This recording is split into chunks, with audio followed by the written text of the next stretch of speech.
Hello everyone, I'm Gary, welcome to my channel and welcome back if you've been here before. This is Monday Matters. In this week's show, I'll be looking at my pick of latest releases and announcements, have a quick look at what I've been up to and of course announcing this week's Kit of the Week. All of these are in chapters so you can hop back and forth as you desire. Now if you like the video, please do remember to subscribe to my channel. You can do that by clicking on the logo there in the bottom right corner. If you'd like to support future programs, then please do visit Patreon or buy me a coffee. Links to both of those are in the information box below. So let's get on with this week's news.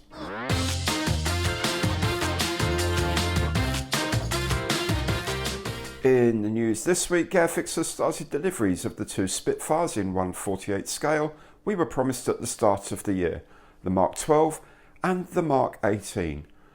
The Mark 12 is really just a rebox of the tooling first released in 2011, here offered as aircraft from 595 Squadron RAF in 1945 or from 41 Squadron RAF in 1944. The Mark 18 is from the 2019 tooling and is noticeably better. Decall options are for 60 Squadron RAF during the Malayan emergency in 1947, or for an aircraft of the Indian Air Force in all-over bare metal look. The kit comes with extra parts, essentially bombs and rockets. My Mark 18 is on its way, so expect an appearance as Kit of the Week before too long. Italy is also releasing a Spitfire in 1/48. This is a Mark 9.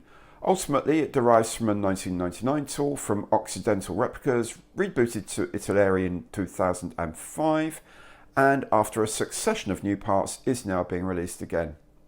Of much more interest from Italy is their impending short Sterling Mark 3 in 1/72. This is the third of their Sterlings. The first was the Mark 4 in 2015, followed by the Mark 1 the following year.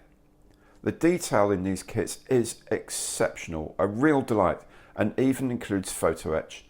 I am so tempted. Deliveries are from June. Alicat has announced that it will release a plastic kit of the Vickers Warwick. This was the largest twin-engined aircraft flown by the RAF during the Second World War. Although intended as a bomber, it found real use in Coastal Command as an air-sea rescue aircraft. This will be the first injected plastic kit I'm aware of. The previous Warwicks I've seen have been vacuum formed.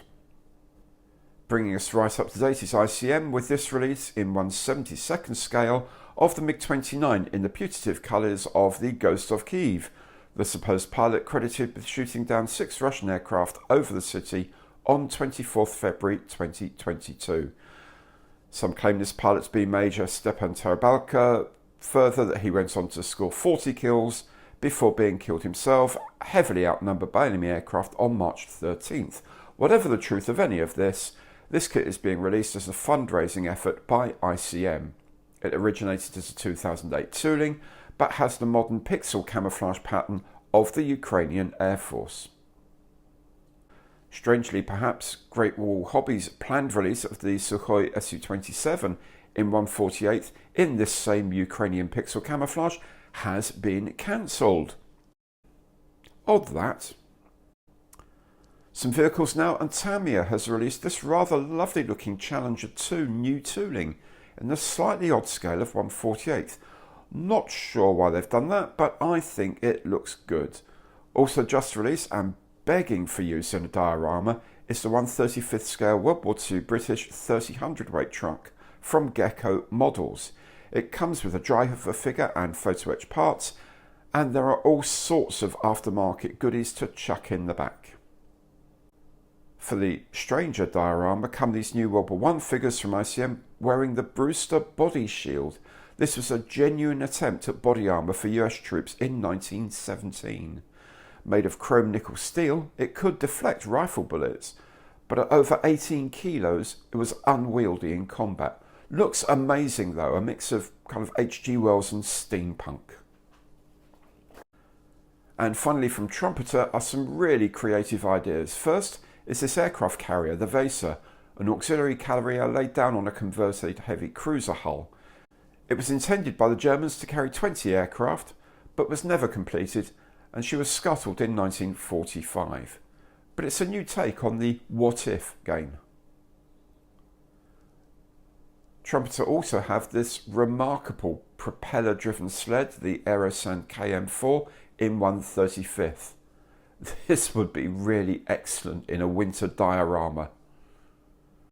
And finally, also in 1/35th, the Wehrmacht's Lokomotiv V188. This is a double diesel unit used for pulling German military trains in World War II. This mammoth kit has 720 parts across 30 sprues and includes 8 sections of track bed. The price is pretty mammoth too. Like a Rolls-Royce, if you need to ask, you probably can't afford it.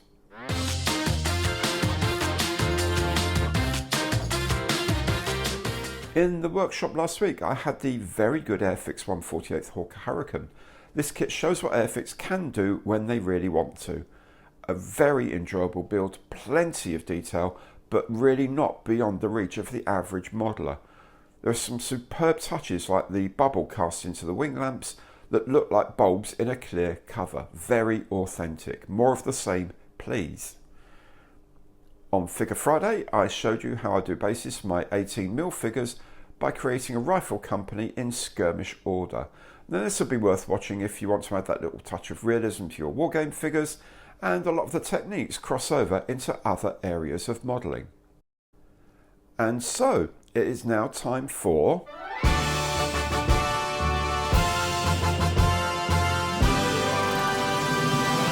the kit of the week. And this week it is the 1/48th kit of the glorious Hawker Sea Fury, as made by Airfix. Now I've loved the Sea Fury for years. Such a big machine, such a brute, and I'm happy to be making this kit. Now I know there are a few issues to overcome, but overcome them we shall. So on Tuesdays I have the box opening, looking at the history of the kit, the competition in the market, and the details of what's in the box. Then on Wednesdays I have the actual build video from start to finish. Then on Thursdays there's the special combo version with bonus historical material. Then of course at the end of the week we have Figure Friday again, looking at the world of figures and war games. Finally we come back to another Monday Matters and the start of another week of entertainment. That's the plan. If you've enjoyed the show, then please do remember to tell your friends and also to subscribe to the channel if you haven't done so already. The link is the small logo down there in the bottom right corner. Have a great week, thanks for watching, and I will see you next time.